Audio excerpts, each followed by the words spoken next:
military policy, tensions in the Middle East, abortion, homosexuality, pornography, sexual ethics, media, technology, history, and America's godly heritage.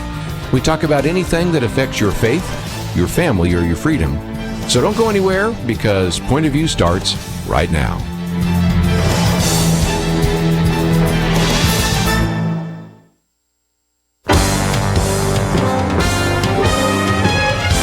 Across America, live, this is Point of View.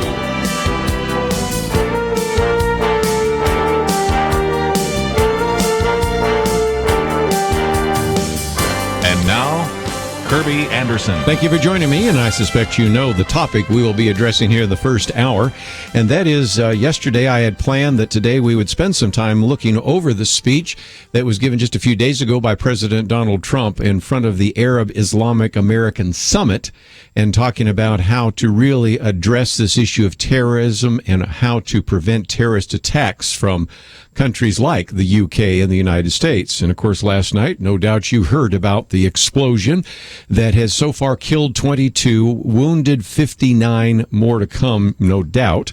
Among those 22 dead, a number of children. We are starting to know the names of some of these individuals. One was an 18-year-old, most recent one, an 8-year-old, who all came to the Ariana Grande concert there in the Manchester Arena, in which you have an individual, which I'll talk about in just a minute, who actually exploded himself and killed those around him. And it's one of those tragedies that you almost don't have words for in terms of the horrific scene. If you've seen any of it, it's just overwhelming. Ariana Grande herself has decided to cancel the rest of her tour, tweeted, broken from the bottom of my heart. I'm so sorry. I don't have words, and I don't either, but we'll try to come up with some words on this as well. And would love to get your comments today as we begin to once again remind ourselves of the danger that we find ourselves in even going to a public event like this. This one would have been more difficult to control because the explosion actually took place at the end of the concert as people are leaving. So they're not necessarily going through metal detectors. Those of us, as I did just the other day, going to a Texas Rangers game, go through metal detectors. We expect that. We expect it if we're going to a speech or an event. But if you can actually kill people outside of that event, then you have the benefit of the body count without having to even circumvent any kind of security measures. So this is certainly one of the great challenges I think we're going to be facing here in the 21st century. We do know a little bit more about this individual. Up until a few hours ago, we did not know his name. I'll only say it once, Salman Abedi, and was born in Manchester. He's the second youngest of 4 children. His parents were refugees from Libya. They came to the UK to escape the Gaddafi regime. I have seen some reports that suggest that they may have returned back, except for a few of the family members, so I don't know for sure. The explosion took place kind of where the box office is near the Victoria train station. And there is, of course, a priority to see whether or not he is what is oftentimes referred to as a lone wolf or part of a network. There is another 23-year-old man that has been arrested in connection with the attack, but they have not identified him. We will find out more about this as well. Detonating, of course, an improvised explosive device at the venues at about 10:30 local time there. And again, trying to piece together whether this was a single attack or something else. Of course, the Islamic State has claimed responsibility for the attack. And, of course, MI5 right now is trying to put together a little bit more in his background to see if indeed they have answers to some of those questions. So one of the saddest stories that we will have to report today, but it, I think, illustrates only so well why it was important for President Donald Trump, as he was speaking to this Arab Islamic American Summit, to really begin to address this issue of terrorism. And one of the things we've done today is, in addition to posting this article, which is the most significant update so far on the Manchester Arena suicide bombing, I've also taken the time to post the actual speech by President Trump that came from the White House website so that you can read it in its entirety and pass it on to others. Because after sort of some preliminary comments and announcements and saying some kind words about his host, he spent a fair amount of time talking about terrorism, which I think is kind of interesting because where's Gary Bauer's piece? Gary Bauer was saying that some having fun saying that he didn't say Islamic terror. Actually, he did a couple of times, but he uses the word Islamist instead of a radical Muslim because a lot of people understand what that term means. And in the speech, if you bother to count it up, he mentions either the word terror or terrorism 30 times. So to say that he sold the topic, especially given the audience that he had in front of him, I think would be a miscommunication for sure. Of course, there were some announcements about the funding of the Saudi defense package, and we can have our debates as to whether or not that made any sense. And also, of course, the opening of what's called the Global Center for Combating Extremist Ideology. But he spent a fair amount of time kind of working his way through some of these very important issues that needed to be addressed. And one of those, of course, was just the whole concern about what it is like right now to grow up in a Muslim world. And he said that young Muslim boys and girls should be able to grow up free from fear, safe from violence, and innocent of hatred. A very good line that came from that. He went on to say, and young Muslim men and women should have the chance to build a new era of prosperity for themselves and for their people. And he points out one of the things that we've said on this program before is, he said, in sheer numbers, the deadliest toll has been extracted on the innocent people of Arab, Muslim, and Middle Eastern nations. They have borne the brunt of the killings and the worst of the destruction in this wave of fanatical violence. He went on to say that some estimates hold that more than 95% of the victims of terrorism are themselves Muslim. And if you've heard this program any length of time, you know that so often when we talk about Islam, I point out that I think the greatest threat to a Muslim in the world today is another Muslim. That may not have been the case at the Ariana Grande concert, because I don't know how many Muslims were in that particular audience. But if you look around the world, that is indeed what is taking place. And so we're not just talking about victims, as he mentioned in his speech, that are victims in United States or in China or in India or Australia or other places where that has taken place, but also individuals that are in the Middle East that are exploded or shot or beheaded for a variety of different reasons. And not all of those even make any sense to those of us in the West. How is it a Muslim can kill another Muslim because they disagree on some, if you will, minor interpretation of the Quran? But nevertheless, that illustrates again this kind of radical Muslim terrorist mentality, and one that we need to confront. So let's take a break. When we come back, I want to talk a little bit more about some other aspects of that very important speech by President Donald Trump in front of the Arab Islamic American Summit, and then open it up for some of your comments and questions. A little bit later, I also have a couple of other pieces, one on fixing the broken Senate, and also the issue of the budget, because while President Trump has been overseas, now he's, of course, headed to the Vatican, there are various proposals that are being put forward to Congress. Congress says that his budget proposal is dead on arrival. Well, we've heard that from other members of Congress about other presidents as well. But it just reminds us again of one of the battles over the budget that will take place when he returns and when Congress begins to put its time and attention into trying to craft a realistic budget for this next fiscal year. Let's take a break, though. We'll come back and talk a little bit more about this speech that President Trump gave over there in Saudi Arabia. Talk about its significance, how to fight terrorism. Then we'll get into some domestic policy issues. If you'd like to join us at any point, 1-800-351-1212.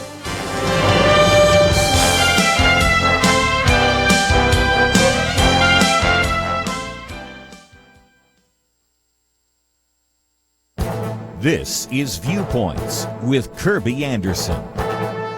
The World Summit in Defense of Persecuted Christians was held earlier this month in Washington, D.C. More than 600 victims and advocates from 130 countries gathered to raise awareness of the plight of persecuted Christians. Franklin Graham said that he spent some of the time that week with two men whose brothers were among the Coptic Christians marched out on the beach in Libya and viciously beheaded by ISIS for refusing to deny Christ. Some were surprised to hear the story of one of the men who was actually from Chad and had not been a Christian prior to the day of his beheading. As the terrorists gave each Christian a choice to deny Jesus or die, they came to the man from Chad. He answered, "Their God is my God." He was moved by the faith of these Christians and chose to die with them. Vice President Mike Pence spoke at the summit. He observed the reality is across the wider world that the Christian faith is under siege. Throughout the world, no people of faith face greater hostility or hatred than the followers of Christ. He also added that he believed ISIS is guilty of nothing short of genocide against people of Christian faith, and it is time for people to call it by name. Now, during the summit's final session, the organizers put forth a declaration that called for all believers to declare their allegiance with those who suffer for Christ's name. They pledged to promote awareness of persecuted Christians as well as pray and urge other believers to pray for those being persecuted. It also called for churches and individual Christians to provide practical assistance to the persecuted church. There was also a call for believers to follow the biblical mandate to comfort and edify one another. This includes proclamation evangelism spoken boldly without compromise. Let us all consider what we can do to encourage persecuted believers around the world. I'm Kerby Anderson, and that's my point of view. Take Kerby and the Point of View team with you on the go with the Point of View app. Search for Point of View Radio at the Apple or Google Play stores.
You're listening to Point of View, your listener-supported source for truth. And once again, if you'd like to join our conversation today, 1-800-351-1212.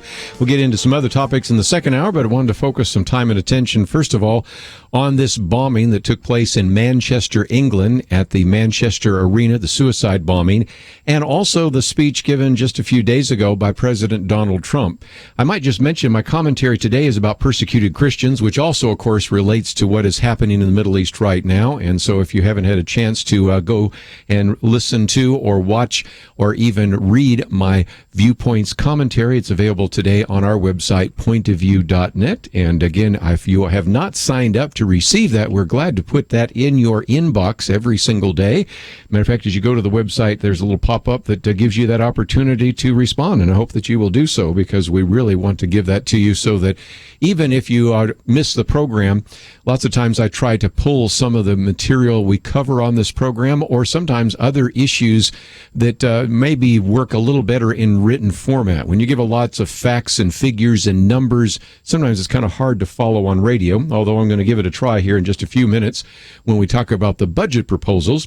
But again, if you'd like to join us, so 1-800-351-1212. I want to take you back to the speech by President Trump at the Arab Islamic American Summit.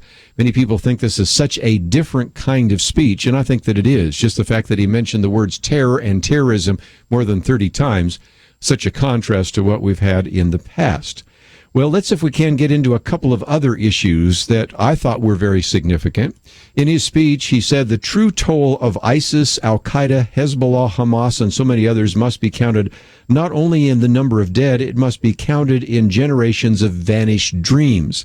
Now, I thought that was very significant, because here to put Hamas and Hezbollah in the same category as ISIS and Al-Qaeda is significant. There have been some that have tried to say, well, these are honest brokers, and these are individuals that deserve a place at the table. Well, when you talk about Gaza and you look at Hamas, or you look at even what has happened in the Golan and in Syria with Hezbollah, I thought it was really striking that he put them in, if you will, the same kind of category. And that, again, was, I think, something very significant in the region. He also went on to talk about this whole region being so very important, the key shipping lanes of the Suez Canal, the Red Sea, and as well the Straits of Hormuz, and then talked about, interestingly enough, the potential for this region. He says it has never been greater. 65% of its population is under the age of 30. Like all young men and women, they seek great futures to build, great national projects to join, and a place for their families to call home. But he reminds us that in a time where there is so much terror, or at least the threat of terrorism, he says terrorists do not worship God, they worship death. And so he says that the only way we can overcome this is for you to be involved. And so this speech was, I think, significant because it was sort of saying, look, the United States is a superpower. Yes, we can deploy military, but there are a lot of issues that you're going to have to deal with yourself. You're there in the country. You have, if you will, an intellectual and spiritual battle that needs to take place to begin to talk these radical Muslims out of their view. And more importantly, you really have to be a united front, even if you may disagree on certain, Islamic theological issues. And he said we can only overcome this evil if the forces of good are united and strong, if everyone in this room does their fair share and fulfills their part of the burden. He goes on to say that terrorism has spread across the world, but the path to peace begins right here on this ancient soil in this sacred land. And he says, America is prepared to stand with you in pursuit of shared interests and common security. So what does he propose? Well, this is, I think, one of the more striking aspects of the speech that President Trump gave. He said, a better future is only possible if your nations drive out the terrorists and extremists. Drive them out.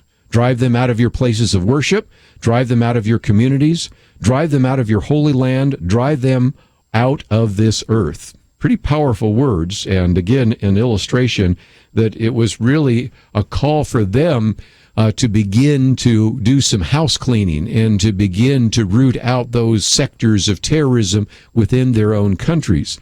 Some of the leaders in the audience have done a better job of that than others. Some have been willing to turn a blind eye. Some have been afraid to confront terrorism in their own country because of the repercussions it might have. Nobody thinks that one speech is going to turn that around, but I think it, if nothing else, was a stand to make a difference, a stand to help you root out what has become one of the greatest threats in your region, and as we learned, of course, last night, a threat even in some places like Manchester, England. Then finally he said, the first task in this joint effort is for your nations to deny all territory to the foot soldiers of evil. Every country in this region has an absolute duty to ensure that terrorists find no sanctuary on the soil. And then he also went on to say, not only do you want to remove the terrorists and the terrorist organizations, but you also want to deny them funding. A little later in the speech, he said, as we deny terrorist organizations control of territory and populations, we must strip them of the access and their access to funds. We must cut off their financial channels that let ISIS sell oil, let extremists pay their fighters, and help terrorists smuggle their reinforcements. And so this is where he made another announcement. He said, I'm proud to announce that the nations here today will be signing an agreement to prevent the financing of terrorism called the Terrorist Financing Targeting Center, co-chaired by the United States and Saudi Arabia and joined by every member of the Gulf Cooperation Council. He said it's another historic step in a day that will be long remembered. And so these are just a few of the things that he focused on in terms of this. But he also said that religious leaders must make this absolutely clear. Barbarism will deliver you no glory. Piety to evil will bring you no dignity. If you choose the path of terror, your life will be empty, your life will be brief, and your soil and soul will be condemned. So again, recognizing that this isn't just a military battle, as important as that is. It isn't even just a battle of finances, as important as that is. But in some respects, it is also an intellectual and spiritual battle. He went on then to also applaud Jordan and Turkey and Lebanon for their role in hosting refugees. He says the surge of migrants and refugees leaving the Middle East depletes the human capital needed to build stable societies and economies.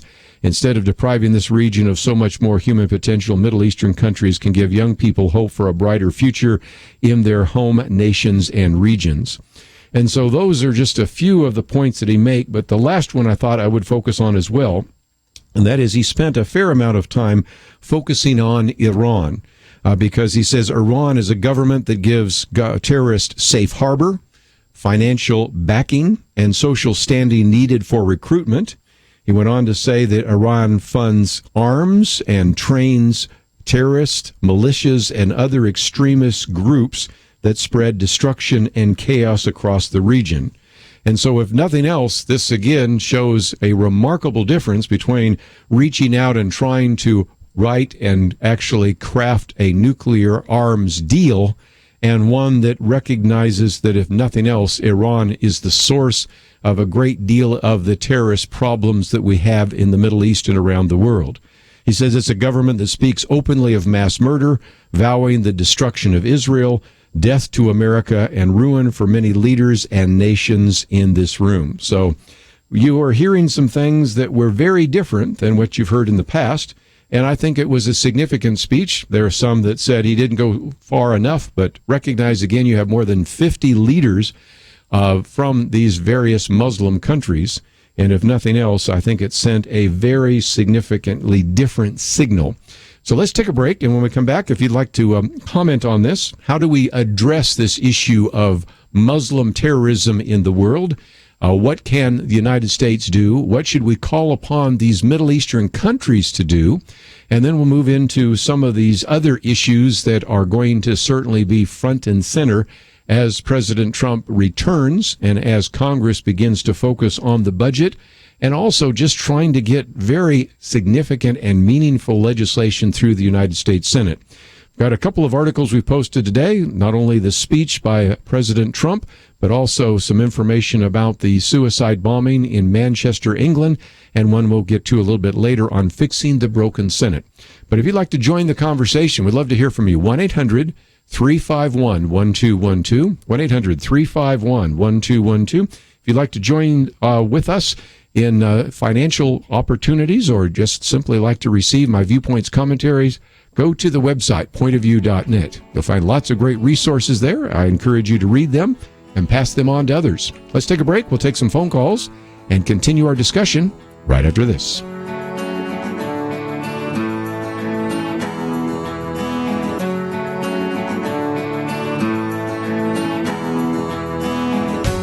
When listeners call in, we never know what they're going to say, and sometimes they shock us, like Jacob did. We as Christians, we should learn to support ministries like yours that is reaching out and shining light into darkness.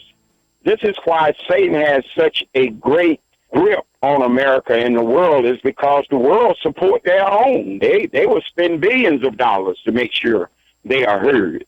The Lord is working a great work through Point of View. We are thankful for listeners like Jacob and you who become part of our family, a real part, by sacrificing to support the work of Point of View. Take Jacob's words to heart and support us today. Enable us to continue shining God's light into the darkness. We honestly cannot do it without you. Visit pointofview.net. Look for the Donate Now button or call 800-347-5151 or send a gift to Box 30, Dallas, Texas 75221. Pointofview.net and 800-347-5151. Point of View will continue after this.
listening to Point of View.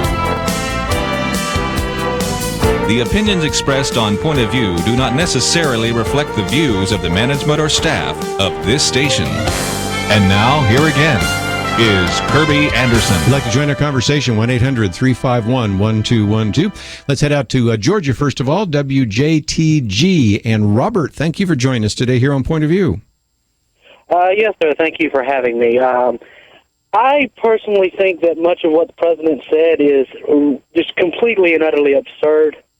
I don't think it's even remotely possible for us to expect that any of the Muslim-majority nations will embrace any change that would condemn or excoriate radical Islam for the simple fact that radical Islam does not exist. The violence that we see coming from the Muslim world is native, natural, and endemic to Islam. It's what Islam was founded on, what we would call the golden age of Islam, the intellectual Islam that ended several hundred years ago was the anomaly.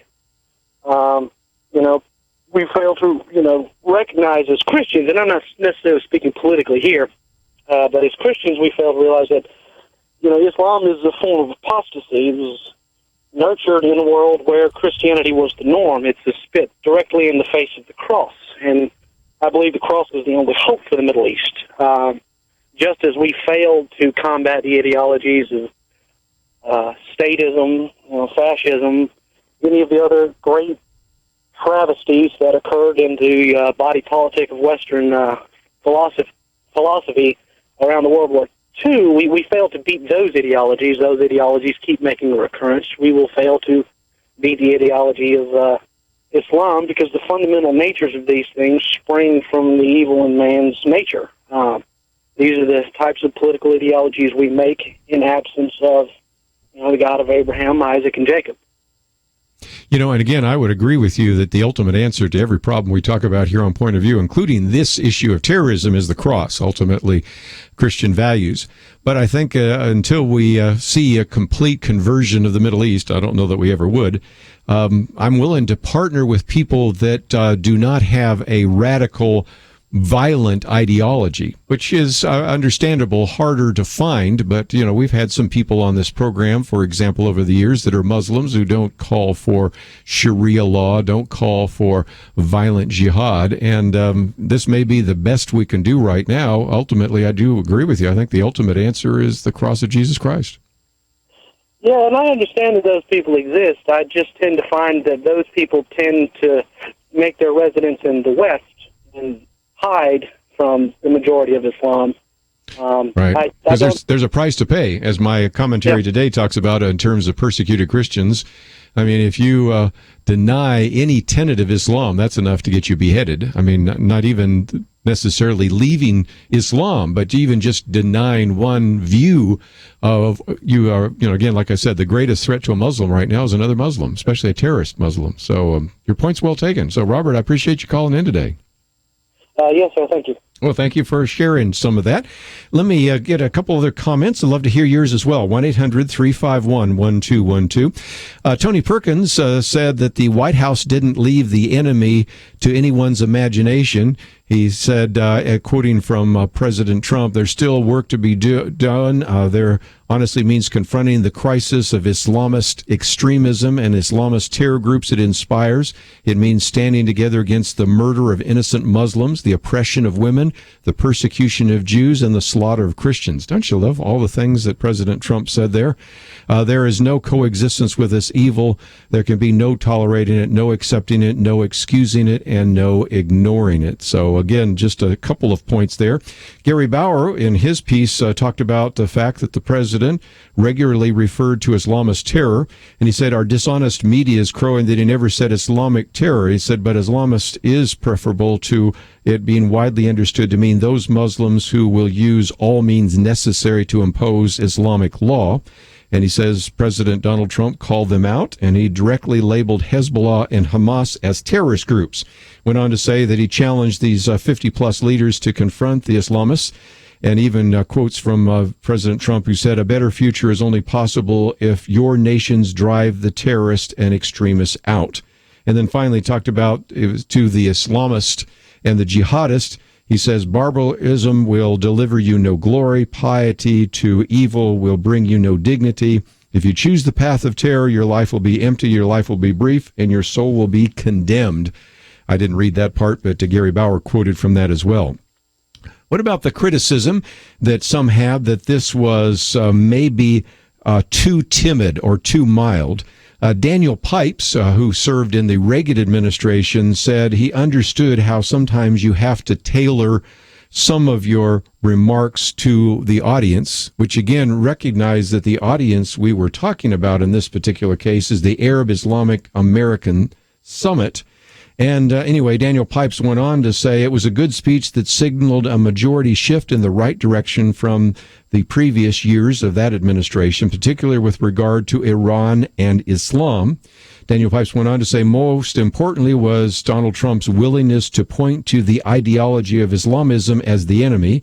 He says this matters exceedingly, for just as a physician must first identify a problem before treating it, so a strategist must identify the enemy before defeating it.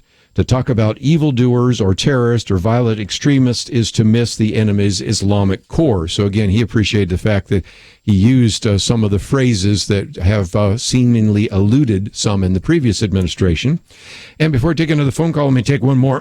Family Research Council's Lieutenant General Jerry Boykin, who served in the U.S. Army before he worked there, was also pointing out what was, I think, a very direct action towards and verbal shot at Iran. General Boykin said that a nod at Trump's declaration that it's a country that speaks openly of mass murder, vowing the destruction of Israel, death to America, and ruin for many leaders and nations in the world.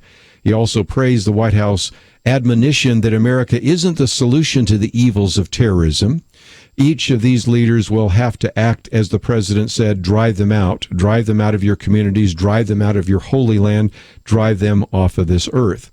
He said powerful words for a critical time, and General Boykin finally concluded, only time will tell what the total impact of the speech will be, but what's clear is that America is a bold leader again. So just wanted to bring a few of those points to you, and if you'd like to join our conversation today and maybe have some thoughts about how to address this issue of terrorism, especially in light of what has taken place there in Manchester, England, we would certainly welcome your phone calls, 1-800-351-1212. But I will also want to put two or three other things on the table real quickly, one on the budget, and then we'll get to the question of how to deal with what seems to be a broken Senate. The budget that Donald Trump has proposed was declared dead on arrival. And you've heard this not only from the Democrats, but even some of the Republicans. John Cornyn, who's the second-ranking Republican in the Senate, called it that. And he went on to say almost every president's budget proposal is basically dead on arrival, including President Obama's, making the point that sometimes these budgets are sort of a thought experiment, but they don't end up actually working in terms of what actually can pass in the House and the Senate. But here's the problem.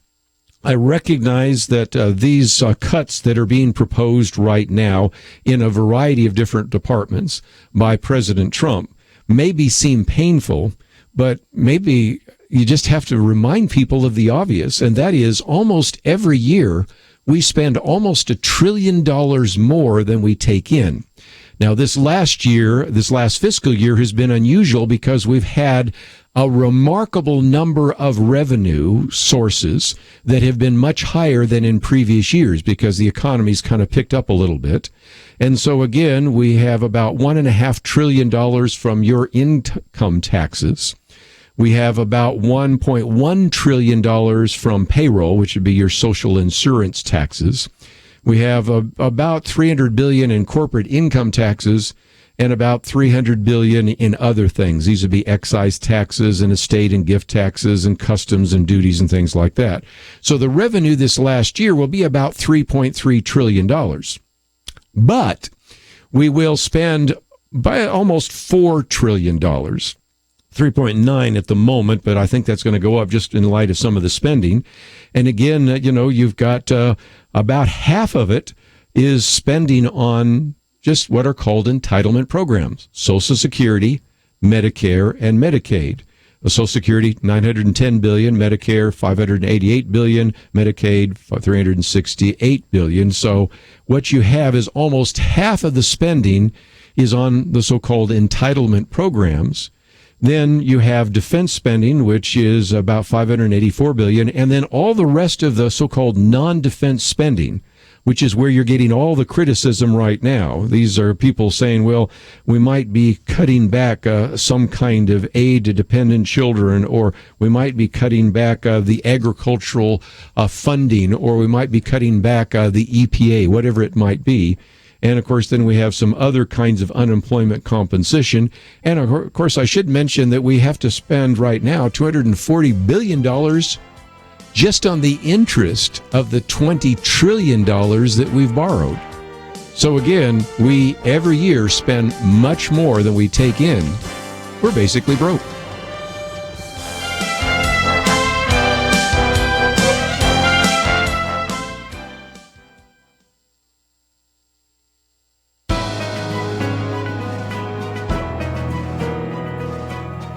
Welcome to the First Liberty Briefing. I'm Jeremy Dice. Well, the numbers are out, and they don't look good. According to the Pew Research Center, for the first time in 3 years, worldwide hostility to religion increased in the year 2015. Between 2014 and 2015, those countries marked with high or very high levels of government restrictions, actual government policies and activity restricting the free exercise of religion of its people, grew a full percentage point.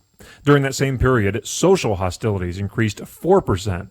Social hostilities are acts of religious hostility by private individuals, organizations, or groups in society. So even if the government was not hostile in terms of official policy, the private actions of its people grew significantly. Looking at the big picture, whether it's government policies or private individuals, 40% of the countries across the globe are hostile to religion. That means that the world is inching closer to a majority of countries demonstrating hostility towards religion. Of course, we can be immediately thankful for the great many protections we possess as Americans, but let us not be lulled into thinking that our experiment in liberty is the historical norm. Religious freedom is not something passed on from one generation to another by virtue of our DNA. It requires every generation to renew its commitment to liberty, and especially religious liberty, both here and abroad. To learn how First Liberty is protecting religious liberty for all Americans, visit firstliberty.org.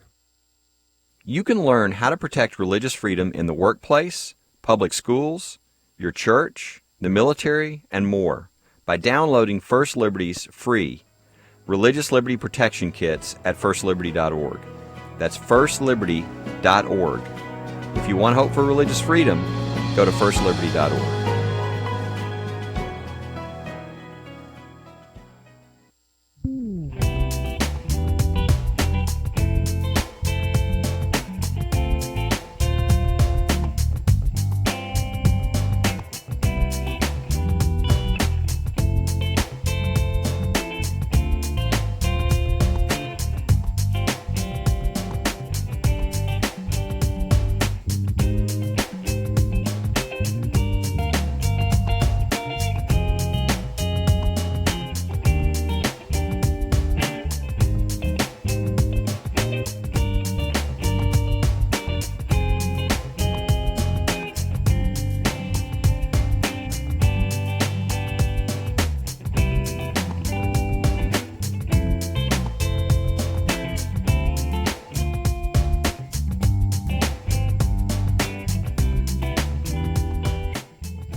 Now, back to Point of View, your listener-supported source for truth. If you'd like to join our conversation, 1-800-351-1212. Let me get to the calls in just a minute, but let me just finish my point. If you have something to write with, just write these two numbers down. $3.3 trillion, or just 3.3. That's the revenue that we will receive this year in the fiscal year. Some say 3.2, but I'll use the 3.3 number because it shows up so often in a lot of the charts, and depends on when you cut off the fiscal year. We won't get into that. So put 3.3, and that's your income, and then put 3.9, that's your spending. And so you can see that each time we spend more than we take in, Now, during some of the years during President Obama, it was more than $1 trillion, and sometimes it was less, and sometimes it was more under Bush, and sometimes it was less. And I'm not completely blaming the president. Congress passes a budget, so, I mean, there's enough blame to go around, both Republican and Democrat, both Republican presidents, Democratic presidents, Republican Congresses, Democratic Congresses. But let's just think this through for a minute. Just take that 3.3 trillion income, 3.9 expense. Okay, it's hard to get a handle for that, so let's take off 5 zeros. Imagine if you were talking to somebody and they said, you know, I'm just not making it. I make $33,000 a year, but I just never seem to have enough money. And you look at their budget and say, well, how much have you spent this year? Well, I spent $39,000. So what I've done is remove 5 zeros. So okay, well, you're bringing in $33,000, but you're spending $39,000. Obviously, you've got a problem. What's your credit card look like? Well, I've got about $200,000 in credit card debt. And you would go, you're not broke. You're $200,000 past broke, and you've really got to turn this around. That's where we are right now. The United States of America, the federal budget isn't just broke. It is $20 trillion past broke. Now, I recognize there's a difference between your budget and the federal budget. But don't tell me that there isn't any correlation. I know there's not a one-to-one correlation, but if you keep spending more every single year than you take in, and if every time you even try to just not increase the budget next year, but just keep it the same amount, that's considered a cut. And there are people with their hair on fire complaining about how we're going to hurt people. You can figure out sooner or later that what affects a person that's making $33,000 and spending $39,000 with $200,000 in credit card debt is really having a problem. And sooner or later, the United States government will have a problem. And when President Trump comes up with a budget that still doesn't balance, but at least moves in that general direction, and it's called debt on arrival, that tells you why maybe you need to think about who you're going to vote for in the next election. Well, let's take some phone calls here and give you a chance to join our conversation. I think some of you would still like to address this issue of terrorism, so please do so. Bob in Arizona, KNOB, thank you for calling today. Bob, are you there? Yeah. Okay, there you go, Bob. Go ahead. Yeah, I have one comment on President Trump's speech in Saudi Arabia. Sure. Well,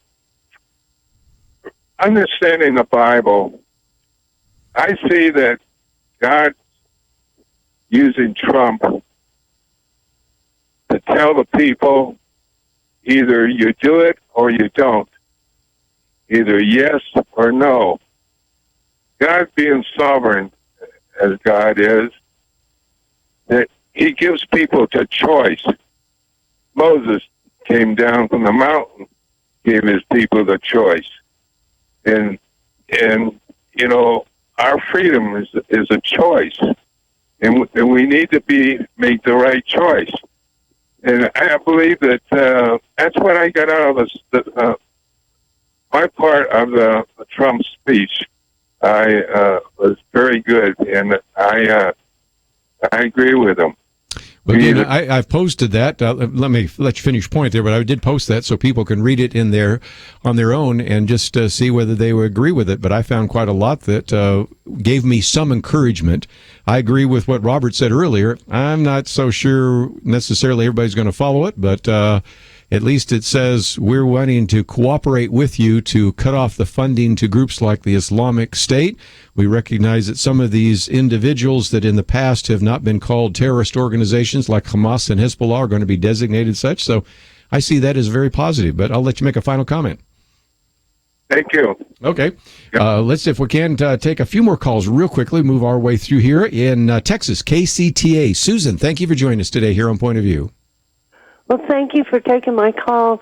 I had a question. Just being in Texas, contractual agreements are set up where what happens is called a meeting of the minds, and each side of an agreement agrees to keep their side of the agreement. I don't see how In other words, one person can't lie about the agreement to keep their side of the agreement. Otherwise, you have no agreement.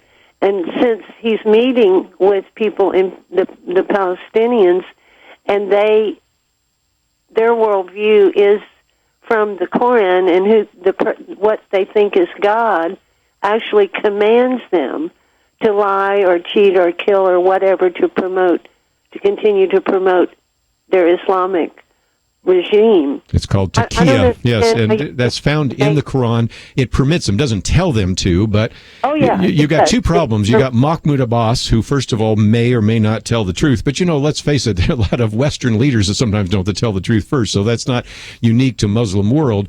But again, it's hard to have an honest broker when many of the Palestinian leadership, first of all, deny the right of Israel to be in the land.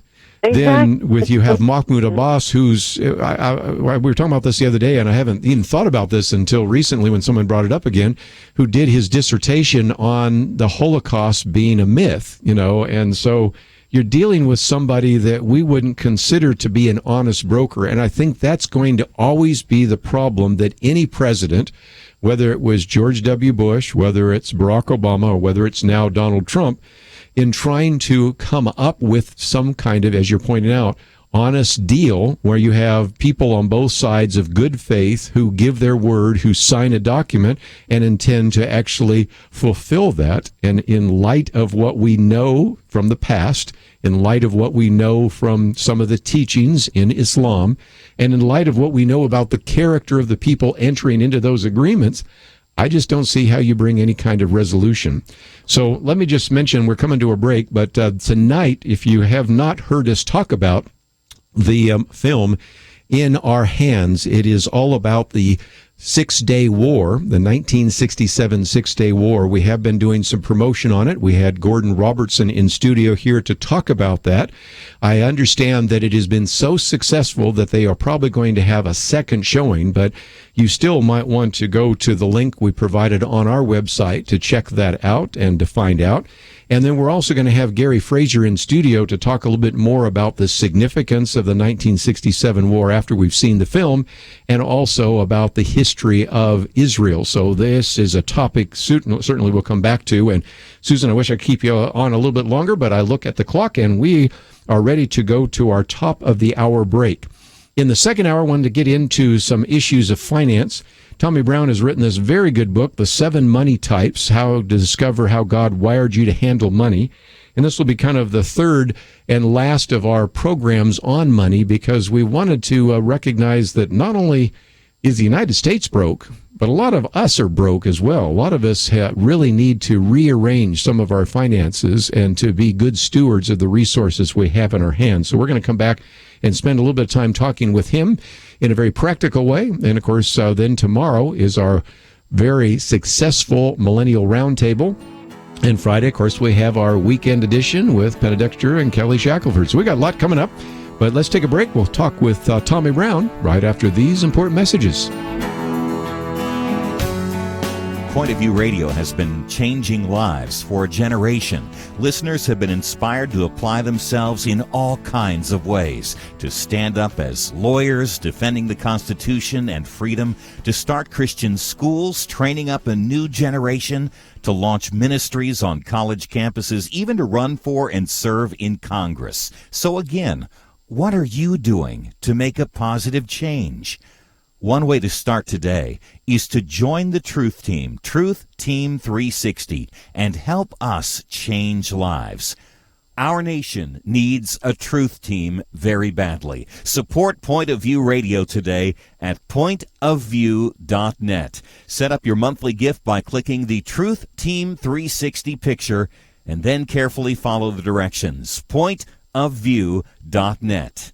By phone, you can give at 1-800-347-5151, 800-347-5151, or mail that first donation to Point of View, Box 30, Dallas, Texas 75221, Box 30, Dallas 75221.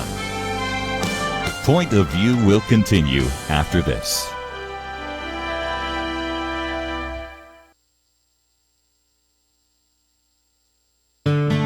I just thank God for y'all. I listen to you every day, truly. I wanted to thank y'all for everything you do each day to inform Christian families and our community about the things we can do, and just the way you're so informative. I listen to you daily and love you guys and appreciate you so much. God bless you, Kerby, for keeping this show so on track and for the decades of wonderful help to this nation that Point of View has been. We're all big fans of your work, and we pray that God will just prosper it. As a Christian, over the years that I've followed this program, I am constantly challenged to be on guard and to evaluate what's going on. And if for no other reason, to protect the caliber and the truth of your programming, I need to participate and to back your program financially to ensure that the truth stays out there for people to hear, to view, and to be a part of.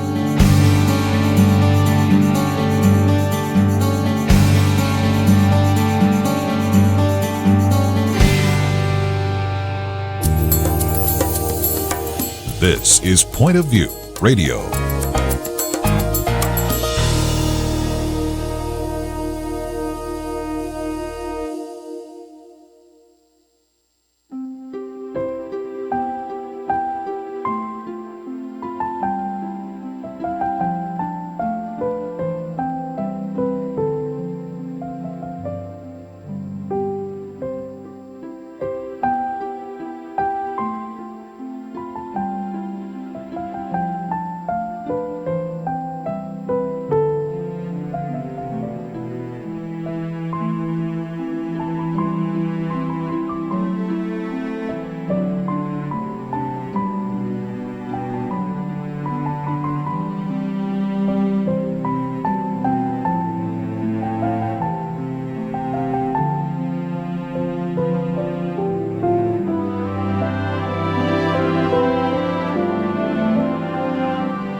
Hi, this is Kerby Anderson. You know, each day we take on the tough issues and provide a biblical perspective to them. The topics we cover are wide-ranging: apologetics, theology, prophecy, creation and evolution, intelligent design, marriage, family, child-rearing, the millennial generation, trends in society, politics, economics, business, religious liberty, the Constitution, public policy, foreign policy, military policy, tensions in the Middle East, abortion, homosexuality, pornography, sexual ethics, media, technology, history, and America's godly heritage.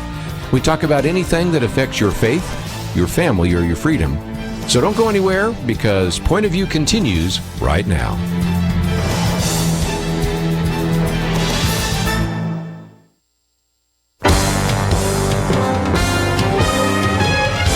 Across America, live. This is Point of View.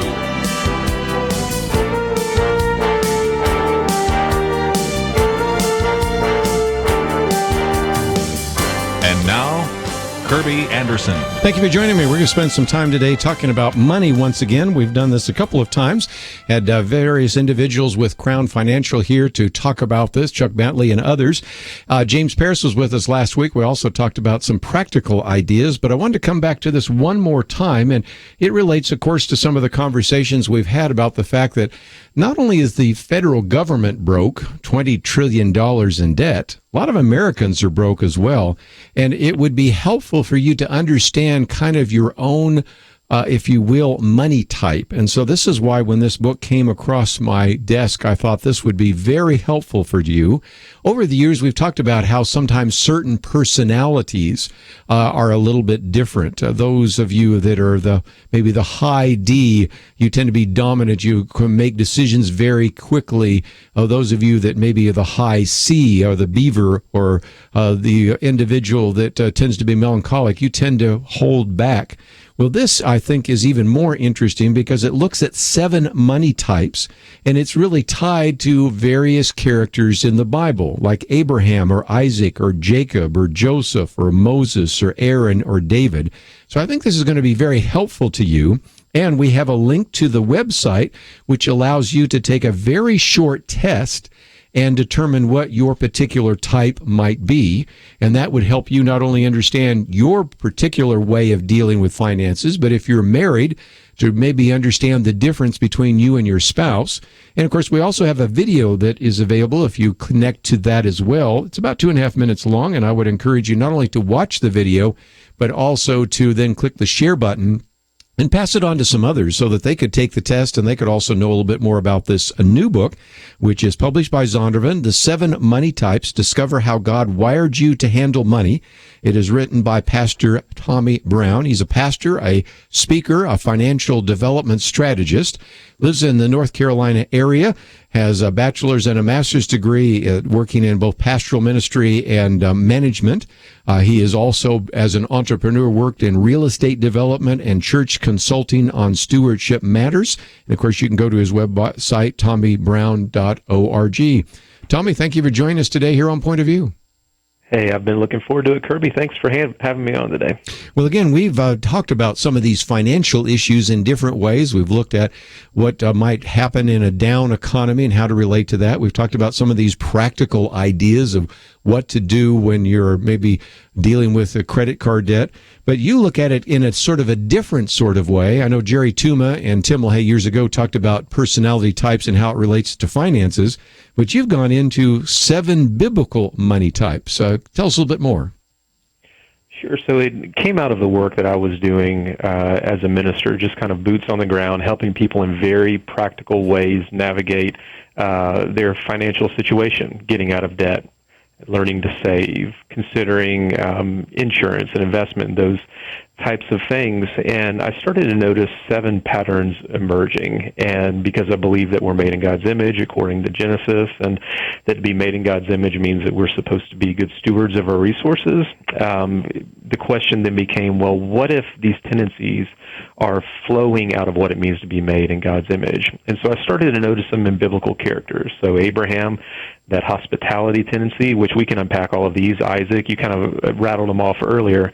And and I started to see the same tendencies in these Old Testament characters that I was seeing day by day in my pastoral work. So these are things that if people can understand why they do what they do, they can change what they do with money. It's our emotions, it's our thoughts that drive our financial decisions. And most of the conflicts that we're going to have, both internally with ourselves and conflicts with others, are not about amounts. It's about how we view money in distinct and very diverse and different ways. And again, there is a test in the book itself, but you can even go to your website and take the same test and see how you relate. Are you more like Abraham or Isaac or Jacob or Joseph, or more like Moses, Aaron, and David? And I think you and I all recognize the differences. You have some people that sort of ready, aim, ready, aim, ready. You know, they never can pull the trigger on something like that. And you have others, fire, what, ready? I don't fire. You know, I mean, the other day, James Paris, for example, suggested people might want to just buy a small amount of Bitcoin. And I'm thinking some people probably did so before the interview was over, and others probably thought, I've got to research it, I got to think about it, I got to really evaluate whether I could even spend $100 on that. And so there are obviously real differences, and it is important to recognize that each one of our strengths can be a weakness, because you point out that there's aspects of being in God's image, but then what you refer to as the shadow side. Can you explain that? Sure. So when we look at the life of Abraham in the Scripture, we're going to see that Abraham handles resources. If I were to say money, it would just be shorthand. Whatever the resources are at his disposal, he handles them very hospitably. But there's a shadow side that seeks to, we could say, war against or kind of trip up that aspect of God's image that's very good, and that's that Abraham types can be very self-sufficient. If you try and do something for this type, they'll often resist it. They're always looking to help other people, but you try and help them, and they're like, no thanks, I'm good. I'll just go through a couple of them here. Isaac is very much disciplined. They're the maximizer. We see this in Isaac's life in a couple of occasions, but in just practical day-to-day things, this is the type of person that thinks that money should be maximized. They want to make the most of every dollar. They want to get the best deal. If they don't, they feel like they've lost. But the shadow side of an Isaac type is fear. And that fear is what can drive a person to maybe save overly much or maybe worry overly much about getting the best deal because they're concerned that there won't be enough in the future. So Isaac was, not ironically, the very first person in the Scripture to whom God ever said, do not be afraid. And the Scriptures are good at not wasting words about things like that. We're meant to see, okay, if this is something God is saying, this is something that's present. So this is something that Isaac had to deal with. So your Abraham types, they're about hospitality. Money is used to make others feel special. That's what Abraham did. He's known as the person who hosted those guests that came along in Genesis and really went over and above and beyond. Isaac is about maximization. Jacob is about beauty. Joseph is about connection. Moses is about order or endurance. Aaron is about humility, and David is about leadership. And again, as you so aptly pointed out there, Kerby, each of those has a shadow side that seeks to kind of trip up. And that's going to be one of the areas that we're going to have problems with our finances. It's going to drive some compulsive behaviors. It's going to drive some behaviors that we're not necessarily proud of, cause us to overspend in some areas. It's also going to be one of the things that creates tension in our most beloved and treasured relationships. Let's take a break. About 230 pages in this new book, The 7 Money Types, published by Zondervan. Some very good comments by, for example, our good friend Gary Chapman and others.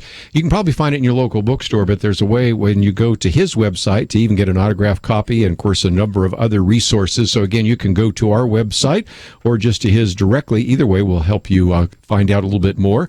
And I would encourage you to get something to write with. Why don't you number from 1 to 7? We'll try in the next 45 minutes or so to go through all the way from Abraham, Isaac, Jacob, Joseph, Moses, Aaron, and David. And as you go through this, even though you won't have maybe taken the test, you'll probably see some similarities. You might see some things in you. You might see some things in your spouse. You might see some things in your parents or your kids.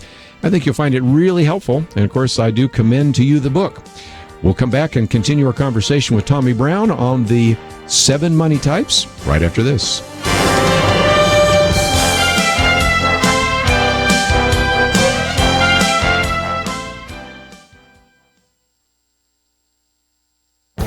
This is Viewpoints with Kerby Anderson. The World Summit in Defense of Persecuted Christians was held earlier this month in Washington, D.C. More than 600 victims and advocates from 130 countries gathered to raise awareness of the plight of persecuted Christians. Franklin Graham said that he spent some of the time that week with two men whose brothers were among the Coptic Christians marched out on the beach in Libya and viciously beheaded by ISIS for refusing to deny Christ.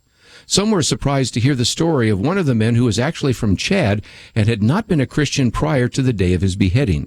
As the terrorists gave each Christian a choice to deny Jesus or die, they came to the man from Chad. He answered, "Their God is my God." He was moved by the faith of these Christians and chose to die with them. Vice President Mike Pence spoke at the summit. He observed the reality is across the wider world that the Christian faith is under siege. Throughout the world, no people of faith face greater hostility or hatred than the followers of Christ.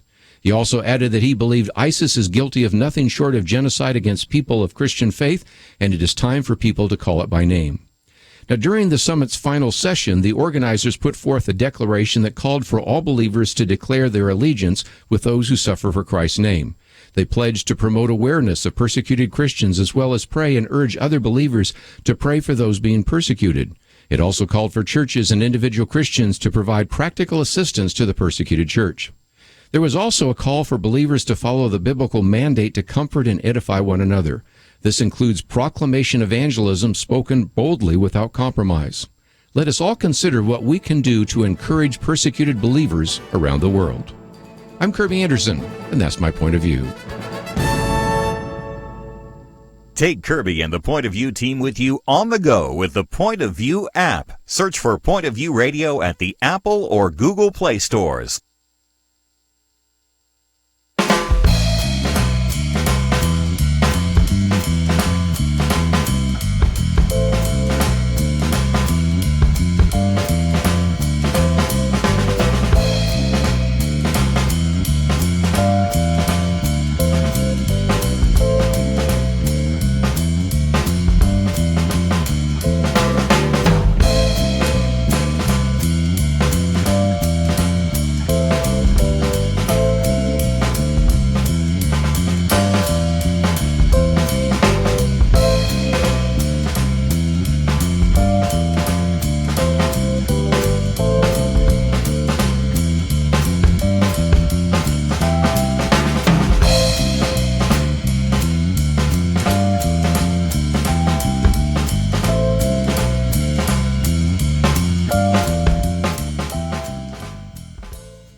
You're listening to Point of View, your listener-supported source for truth. Back once again with Tommy Brown. I think you're really going to enjoy this book. This would be something, of course, you could teach in your Sunday school class. I plan to do so. And if you would like to know a little bit more, we have a link to this at tommybrown.org, or simply go to pointofview.net. We have all the information there. There is a video, which, again, I encourage you to watch and maybe pass on to some others. There's a test that you can take to kind of figure out where you might fit or where others might fit into this. Again, number from 1 to 7 if you want. Let's put down Abraham. And again, the aspect of God's image is hospitality. And Tommy, these are people that believe that money should be used to make other people feel special, to be valued. Talk a little bit more about some of the characteristics of Abraham and the characteristics of people that have this kind of money type. Yeah, you hit the nail on the head there. And I want to say before we go into any of these that all of them are good, and that you're going to resonate with all 7 at some level. So Kerby mentioned that hospitality being an aspect of God's image. We're created in God's image. In the Jewish tradition, they believe that there are 7 attributes of what it means to be made in God's image. You won't find that listed anywhere.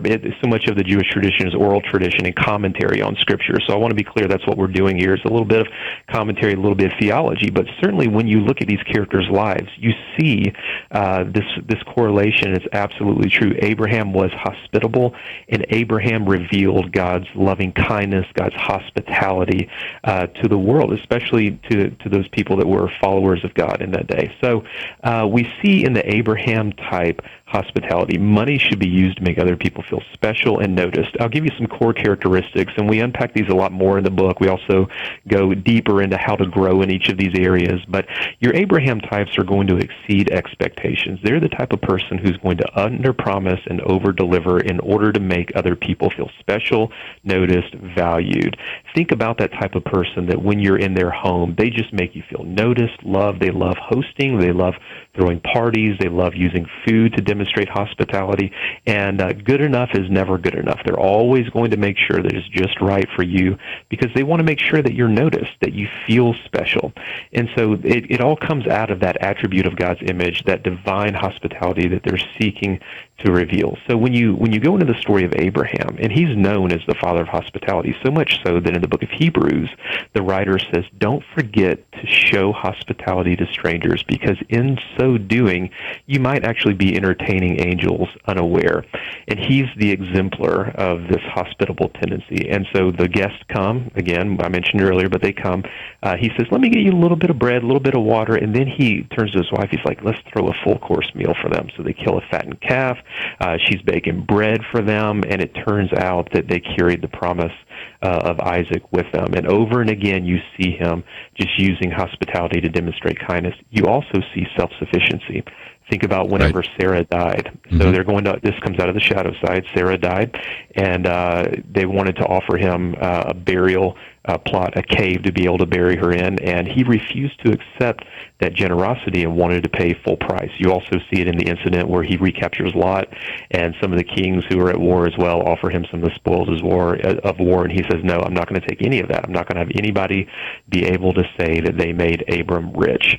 And so your Abraham types always caring for everybody else, but they may have a hard time receiving generosity. That self-sufficiency can be anchored in a sense of pride, which is really insecurity up underneath it all. So for those that resonate with that Abraham type, you're like, yeah, that's me. I love making the people feel special, notice, hosting, giving gifts, making sure that people feel loved and accepted and all of that. You may have some growth to do in that area of receiving from others. And I unpack very practical ways in your budget that if you're going to blow the budget in any area, it's going to be probably giving gifts, hosting other people. So be careful, but also realize that this is a strength and you love using money in that way, and realize that God's designed you and inclined you to represent him by the way you use money in this way. Well, again, put number one, Abraham, and then, of course, we have one column, hospitality, and the shadow side is self-sufficiency. And I might just mention at the end of each chapter, you have, first of all, a blessing, and this one is a blessing for Abraham types. Then you have scriptures, and this scriptures for the hospitable soul, and then reflection questions for Abraham types. And it seems to me, Tommy, as a pastor, you can certainly provide this to other pastors or Bible fellowship leaders or Sunday school leaders, small group leaders. This really could be a study that you could do over 7 weeks or even over 1 week just to go over all of that, because you already have the questions, the material, and the scriptures already available for anybody that would like to teach this. Exactly right. So at the end of each chapter, you have those reflection questions. So what some churches do is they'll read a chapter a week, and then they'll discuss kind of the key story, the core characteristics. They'll let people talk about how they resonate or identify with those. You wouldn't be surprised, Kerby, to realize that you're probably going to have one of every type in the room, and especially whenever you have a husband and a wife and they're different. Oh, yes. Those aha moments start to happen as they realize, oh, that's why we fight about this, or oh, that's why you are the way that you are. And the more that you can understand and affirm, it's absolutely great. And so then at the end of the book, I also provide, I don't know, maybe a couple dozen, kind of small group type questions that you can pick and choose from. And you mentioned it, you could do it one a week, or you could do it over a weekend. It's, I'm finding that for marriage seminars that people are enjoying doing this, even premarital counseling. We give people assessments about everything else, but we don't talk about money. So why not understand before you get married how your prospective spouse is going to think and feel and therefore act financially. Well, again, that's one of the major reasons for the breakup of marriage, differences over finances. Right. So again, there's a whole section on group discussion, but let's keep going. We did number one, Abraham, number two, Isaac. And again, you want to talk about discipline. The shadow side is fear, but let's talk a little bit about Abraham now to Isaac. Discipline towards destiny. Money should be maximized. These are the individuals that pay a lot more attention to their net worth, right? Yeah, they're on top of their game, wanting to maximize every dollar. And we're going through kind of the genealogy of the patriarchs here. So I just want to add a little thought in here that the nature versus nurture divide is one that we're never going to be able to properly say, okay, it's 50% nature and God designed you, and it's 50% nurture. It's kind of a silly argument, because at the end of the day, God has designed us in His image. Before God formed us in our mother's womb, He knew us. And so, but we also see that Isaac picks up some things from Abraham. So your environment, your family of origin, your upbringing, culture, all of that plays into it, and God is at work in it all. And so Isaac is kind of a mirror of Abraham in some ways. He gets one chapter in the Bible that's actually about him. There are a couple of other moments that are about his family, and you kind of see a little bit of his life. But he has this promise over his life. And so he's disciplined toward destiny, and therefore he's going to make the most of whatever is at his disposal. And so Abraham, way back in the day, dug these wells. And so Isaac kind of intends to, or either retraces Abraham's path, and what he discovers is that the Philistines have stopped up these wells. And so he redigs the wells that Abraham had dug, and he does something very important. He gives them the name that his father Abraham had given him, given those wells. And then, he has neighboring people that are quarreling over it, so he digs another one, and he just keeps going. He will not quit. Even in the midst of a famine, he sows seed and reaps 100-fold. They are disciplined toward destiny, and they do that. And because they're disciplined toward destiny, they think that everything should be maximized. Let's make the most of every dollar. Kind of in contemporary society, this is the person who wants to get the best deal on everything. If they don't get the best deal, they feel like they lost. They're going to haggle over $5. You could have a millionaire, and I talk about some of these examples in the book. There's a guy that I know who has private jets, plural, and he was talking with me about how he could get a better deal on what amounted to about $50 on a cell phone contract. I'm thinking, what are you going to do with, are you going to gas up the plane with that money that you saved?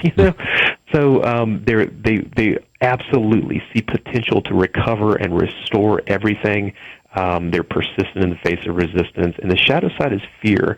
And we mentioned it earlier, but for those who are just tuning in, it's the first person to whom God ever said, don't be afraid. And if God says something like that, it's because fear is present. And one of the reasons that your Isaac types who want to make the most of everything are so big on saving and want to get the best deal and maximize their budget and all of that, is because they might be afraid there won't be enough in the future. Maybe that comes from their upbringing, whatever it is. Sometimes your Isaac types need to get off the gas a little bit and enjoy life, enjoy that vacation. Go ahead and buy the overpriced frozen yogurt whenever you're on vacation.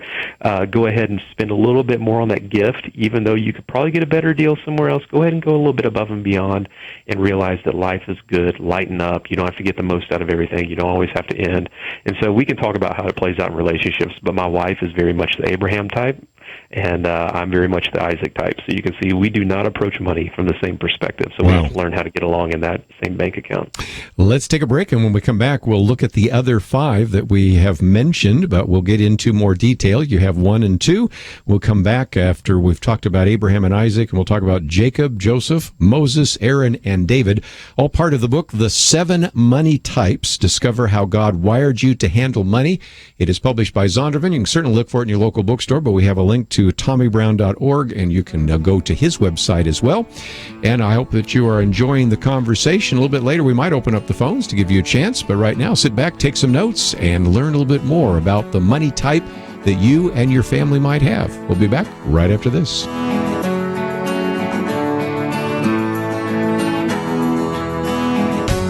When listeners call in, we never know what they're going to say, and sometimes they shock us, like Jacob did. We as Christians, we should learn to support ministries like yours that is reaching out and shining light into darkness. This is why Satan has such a great grip on America and the world, is because the world support their own. They will spend billions of dollars to make sure they are heard. The Lord is working a great work through Point of View. We are thankful for listeners like Jacob and you who become part of our family, a real part, by sacrificing to support the work of Point of View. Take Jacob's words to heart and support us today. Enable us to continue shining God's light into the darkness. We honestly cannot do it without you. Visit pointofview.net. Look for the Donate Now button or call 800-347-5151 or send a gift to Box 30, Dallas, Texas 75221, pointofview.net and 800-347-5151. Point of View will continue after this.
You are listening to Point of View.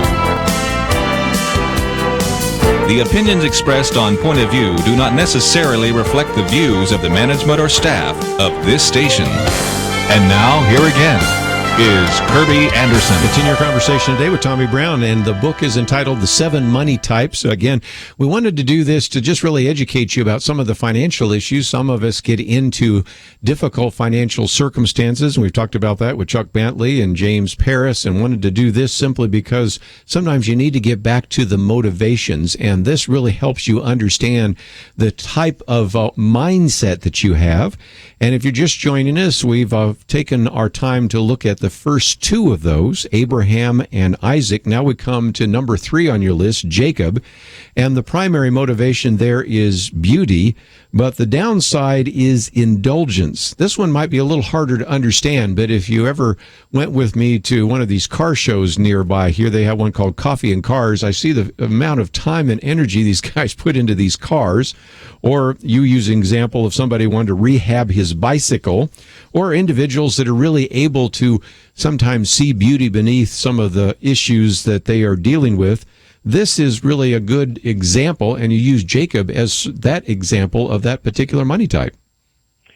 You know, Jacob is a complex biblical character. I can tell you, and pardon the pun, but I did not wrestle with any of the other types writing this book like I did with this particular type. And his story is so larger than life. It's so colorful. It's, I would even say, dramatic whenever you track with Jacob's life. It's colorful. It's just this very expansive, very beautiful is a good word to describe Jacob. And that's what Jacob represents to us, is God's beauty. God is a beautiful God. God looked at the world and saw that it was good. It doesn't say in that moment that God said that it was good. It said that God saw that it was good. God looked at the whole project and goes, wow, just beholds the sheer beauty of it. And so what we see in Jacob's life, remember he's, of course, the brother of Esau, the son of Isaac. And right from the beginning, whenever he meets his wife, soon-to-be wife, for the very first time in Rachel, the Bible takes the time to describe her physical beauty. Now, you don't see that a lot in the Hebrew Bible and in what we call the Old Testament. You don't see writers taking the time to describe a woman's physical beauty, and yet it does so for this particular woman. And Jacob falls headlong in love with her. He works 7 years, and then due to a wife swap moment that gets complicated, it sounds like something for, the late night TV, dramas that go on, and then he has to work another 7 years. But when Jacob latches onto something at an emotional level, he goes after it, whatever it might be. You also see in Jacob's life that he created this coat of many colors for his son Joseph, which ended up getting Joseph into trouble. But time and again, flair for extravagance, over the top, beauty. And the Jacob types around you, they are not hard to spot. They're the people that they believe money should be used to pursue pleasurable experiences, to create beauty, whether they have a lot of money or very little money. Their house is going to be well decorated. Their clothes are going to be just right. They have this high regard and view for aesthetics or for physical beauty, although beauty is more than that, but they very much create and bring that beauty into the world. So, Kerby, you mentioned those car show guys, and and women to be sure as well. There probably are going to be a lot of them that resonate, not necessarily all of them, but they just have this flair for the extravagance. Everything is over the top just right. So the core characteristics of your Jacob type is they create beautiful things or experiences. They're given to emotional purchases. I talked to one Jacob type that I was actually teaching a conference in Jacksonville, and she piped up and she said, I'm a Jacob type, like right in the middle of it. She had her aha moment. And I said, well, how do you know? And she said, well, I just got back from traveling for business, and I was having a bad day, and my emotions were all over the place, and I purchased this purse, and she holds it as a really nice purse. I said, well, how much did you pay for it? And, everything costs more at the airport. A bottle of water is like $24, Yeah. But the purse cost $500, and it was just on a whim. Now, listen, if you have all kinds of money and, a $500 purse, I don't know that I could justify that being the Isaac type, but, for them, they have a flair for extravagance. It may make those emotional purchases, but on the shadow side can be given to self-indulgence. So the same people who can create, beautiful experiences and, they have a flair probably even for the arts and love those types of things. They can tend to go a little egocentric sometime with the way that they use money and resources. Well, let's take a couple more, and we'll get into Joseph, because we've had Abraham, Isaac, and Jacob. Now, Joseph, and that one, we're talking about connection, and that's really important. But again, we recognize that there are some downsides to that as well, and certainly that is one to pay attention to, because that could lead to manipulation, couldn't it? It sure could. And so, a shorthand way to kind of talk about the Joseph type connection is this type loves networking. They love doing lots of coffees and lunches. They know absolutely everybody. They're probably the unofficial mayor of your office, or, your little league or your women's group or whatever it is. And they drop a lot of names. I mean, they love using money in order to make connections. So their basic belief is that money opens doors, and it creates connections. Some core characteristics of your Joseph type: they love to connect the dots from a systems standpoint. They're often very good at that. They believe that helping others helps themselves. So for the good of the community also helps them. They usually also have a strong sense of intuition as well, and they don't always know why what they know whenever it comes to money. So think about Joseph. He was, of course, the son of Jacob, got sort of thrown in that pit over having the dreams that he was revealing, maybe a little bit prematurely in some youthfulness and all of that, and then he gets sold into slavery. But while he's in Potiphar's home, in that situation, he ends up in Potiphar's house, and he takes such great care of everything and builds such strong relationships that the Bible says Potiphar took no thought for anything except for the food that he ate. Well, from there, he's accused of an indecent act that he didn't commit, thrown into prison.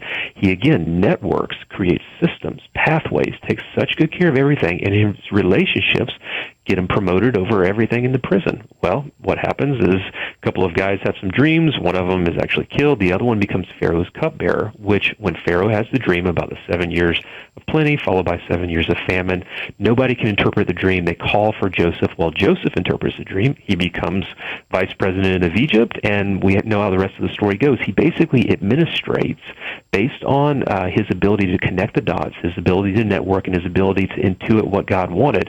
He creates these systems. And so he takes 20% off the top of the grain of all of Egypt.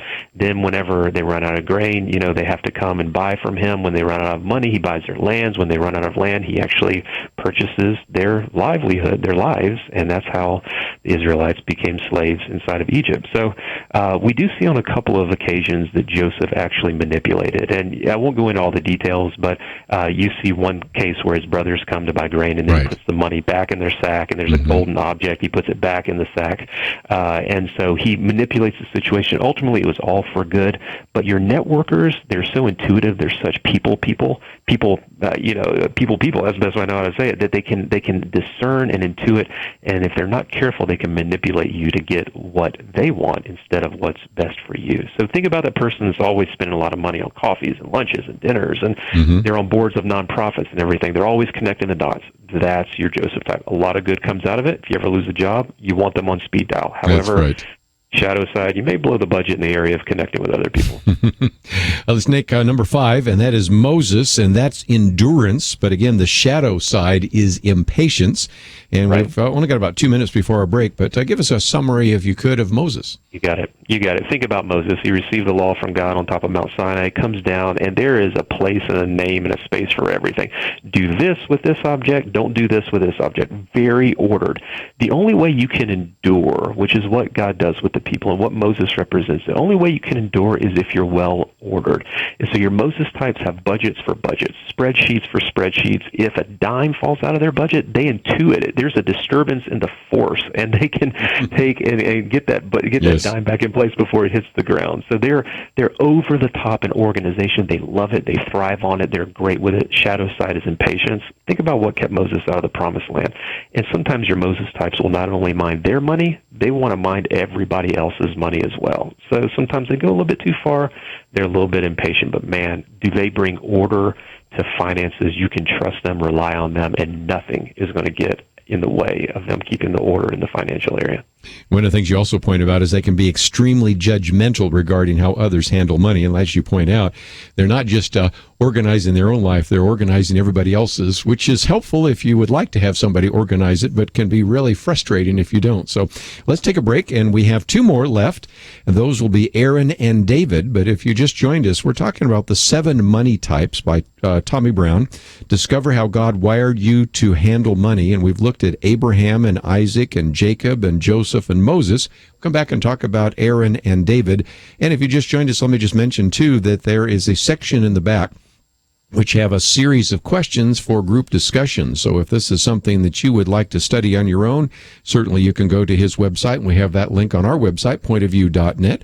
But if you'd like to teach this or use this as part of a marriage seminar, I would say for those of you that are pastors, this might be a great way to do some premarital counseling, because financial issues are very important in marriage, as you well know.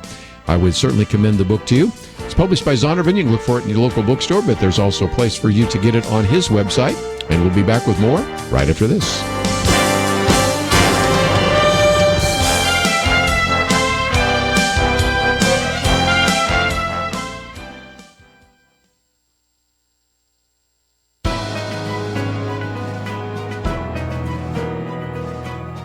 Welcome to the First Liberty Briefing. I'm Jeremy Dice. Well, the numbers are out, and they don't look good. According to the Pew Research Center, for the first time in 3 years, worldwide hostility to religion increased in the year 2015.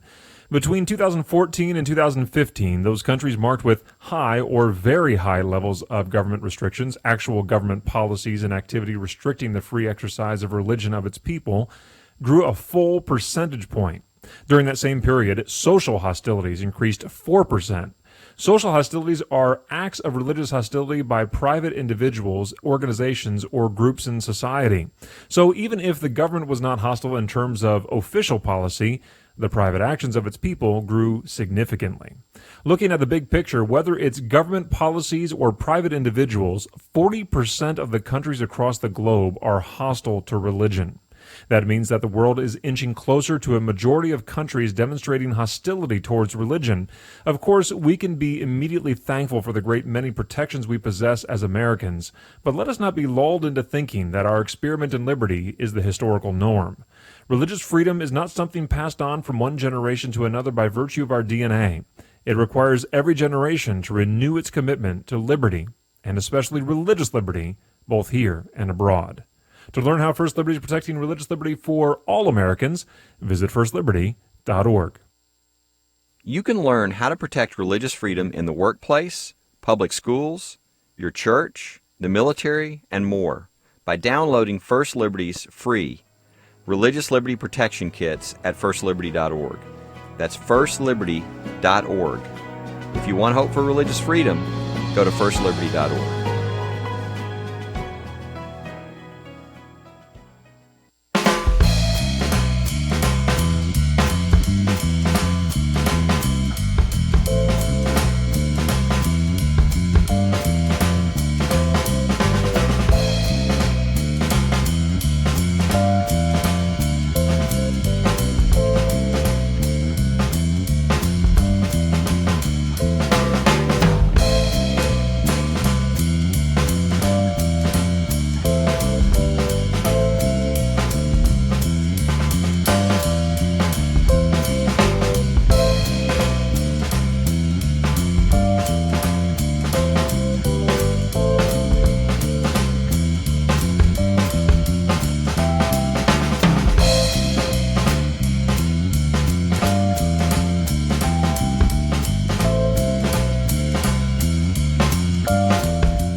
Now, back to Point of View, your listener-supported source for truth. Back for a few more minutes, and again, if you'd like to join us, 1-800-351-1212. Tommy Brown with us as we talk about 7 money types, and we have 2 more that we need to cover. One is Aaron, which again has sort of a basic belief and a personality related to humility. And so that's one of those individuals that obviously is going to be dealing with that in terms of humility. But you say, again, the shadow side of that is instability. Tell us more if you might. Sure. So when you think about Aaron, he's kind of the counterpart of Moses, and Moses is the one who's often, in many ways, kind of the front man, the leader. But Aaron's the one, kind of speaking a lot of the things and implementing, especially from a priesthood standpoint. So he often takes this liminal or subordinate role, very humble, not to be confused with somebody that you can just walk all over, right? But Aaron owned no land in the Promised Land. All of the other tribes received a land inheritance. Aaron did not. The Lord was his inheritance, it says. And then you also think about his very sustenance came to him and his family because of what the people were giving in terms of their sacrifices and all of that. So your Aaron types today, in today's world, their basic belief is that money should be used to serve others. Now, that's similar to the Abraham type, in that they're both very other-centered. But the difference is your Abraham types want to use money and resources to make other people feel special and noticed. Your Aaron types want to make sure that other people have what they need, want to make sure that inequities or injustices, or that if somebody lacks, they want to make sure to balance the scales. Very given to activism, very given to making sure that we understand that the poor and the widow and the orphan are taken care of, and that's a high priority. Now, of course, all disciples of Jesus should care about those things. But again, you're going to resonate with one of these attributes more than the rest, and Aaron types resonate with that one. Some core characteristics: they tend to be almost innocent toward money. They would rather not even think about it. They would just be fine if money was not even a topic of conversation ever. If you want to see their eyes start rolling back in their heads, start talking about money, and especially the future and financial planning, because all they want to do is have enough for today. They figure that God's going to take care of the rest of it, and whatever they do have, they're probably going to spend it on other people and what they need anyhow, even at their own expense. Again, a strong concern for injustices. They often feel like they must do something, and they can really feel guilty if they have any level of wealth on their own. These are the types of people that might preach to other people, take Jesus very seriously, sell everything you have and give it to the poor. Like, why do we have so much and other people have so little? And to that end, they can prioritize human need over wealth. The shadow side, and we see this in the life of Aaron whenever he builds the golden calf. And so Moses has been gone too long upon the mountain, and the people are like, God's killed Moses. We don't know what happened to him. They're assuming a lot of things. And in light of that, they want Aaron to make a god that will go before them. So they take off their jewelry, throw it in, and Aaron's like, oh, look, this golden calf popped out, Moses. I don't know how I got here. And so he gave the people what they wanted instead of what they needed. And this type can so prioritize what other people say that they need and take care of. It can be the relative that you might have that is taking advantage of a lot because little Jimmy keeps not being able to make his car payment, so you're always sacrificing. Like, you can't even pay for your own medicine because you're taking care of your grandchildren, making sure they have everything they need. So whatever the situation might be, they're very given to that. They don't like to think a lot about money, but you got to be careful that you do enough financial planning. Rely on your Isaac types, rely on your Moses types. That way that they don't have to bail you out in the pinch as an Aaron type. But man, our Aaron type's amazing in their ability to provoke us to care about those that do not have and to use our money in other centered ways that brings God glory. Well, the seventh and final money type is David, and that's leadership, really using money as a tool to create new futures. And the shadow side is selfishness, sometimes forgetting that financial success was a team effort. Sure. So you mentioned leadership. They're very much thinking that money should be used as a tool to create new futures. They're very future-oriented. They're always out in front. What's the next endeavor? What's the new hill we can take, mountain we can climb? What's the next business we can start? Your David types have an ability to rally other people to respond, to follow. If you have a project in your church that involves raising money, your David types are often the first ones in, if they understand the why. And it's a David's ability to understand a why and to communicate that why that compels other people to get in line. So, for example, whenever he's fighting Goliath, before he fought Goliath, he actually fled from Goliath. If you read 1 Samuel 17, he goes out with his brothers, brings them food, and then he flees from Goliath. And it wasn't until he discovered that you get the king's wealth, you get the king's daughter's hand in marriage, some tax exemption, that David's like, yeah, I'm going to go fight Goliath. So it was his faith combined with his why. Your David-type people, they're always driven by why.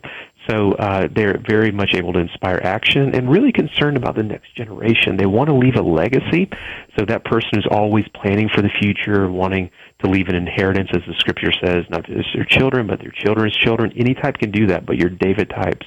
Think of the example of David to where he's the one who funded Solomon's temple. Mm-hmm. So this type, they're probably going to be fairly affluent when it comes to finances. Not always, but they're always thinking about how can we develop this thing into something that's going to set up the next generation to win. Of course, we remember the Bathsheba incident, and we see a couple of times in David's life to where he takes his eye off of the corporate good, off of making sure it's equitable, and when the David type wins, that everybody wins. When David wins, all the team wins. And it can be given to selfishness. So we want to make sure, keep focused on your why, and that's going to enable other people to follow along and make sure that you're not just making it all about yourself. Let's just, before we run out of time here, talk about what's on your website, tommybrown.org. First of all, there is an opportunity for people to take the quiz, if you will, and to determine what their biblical money type is. There is also the video, which is about 2.5 minutes long, and I would encourage people to watch it and then maybe click the share button and send it on to maybe somebody in leadership at your church, or maybe even just pass it on to others, or put it on your Facebook page and start a conversation about what is your money type. And I think it will be really a great way to get some more publicity. But what are other resources that might be available, Tommy, if people wanted to visit your website? Yeah, there's a devotional that I have on there for free. It's called Seeds, Grow a Giving Life. The blog I was just posting today on this little thing I came across, 153, the number of fish that was counted in John chapter 21. I mean, who was counting those fish, right, first of all? Was it the disciples of the miraculous catch, or was it Jesus?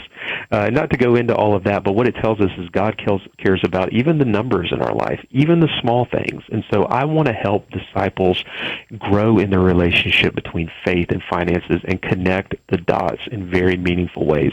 Lots of books out there are going to help you understand how to improve your finances, how to budget, all of those things. You can Google how to budget all day long, but there isn't anything that I've come across from a Christ-centered biblical perspective that helps me understand why I do what I do with money, and that can knock off a lot of the shame. So when I embrace the fact that I'm an Isaac type, maximize, and then my wife is an Abraham type, to be very hospitable, those are some of the things that we talk about in the blog on the website. So how, and especially in the book, claiming who you are, understanding that not everybody views money that way, and then being willing to grow. So imagine looking around in your small group in your Sunday school class, or being able to put together a team of people to take on a project. If you have the 7 types working together in their strength, nobody has all of the 7 to the fullness. You would have the Messiah. That would be Jesus at that point in time.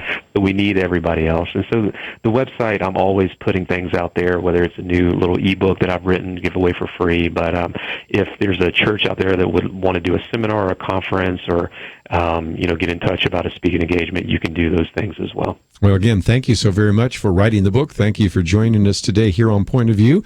We've talked about how some of these personality types can affect your finances. The 7 money types is something I commend to you, published by Zondervan. And again, you can go to tommybrown.org. Thank you for joining us today. And I want to thank also those behind the glass that have made this program possible. And that is Andrew and Elisa and Shamila. Have a great day. We'll see you back here tomorrow. Point of View Radio has been changing lives for a generation.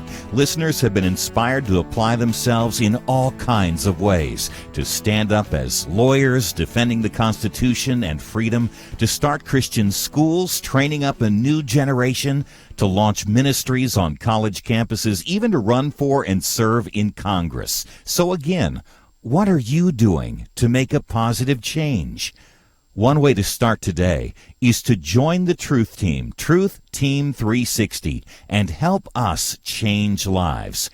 Our nation needs a Truth Team very badly. Support Point of View Radio today at pointofview.net. Set up your monthly gift by clicking the Truth Team 360 picture and then carefully follow the directions. pointofview.net.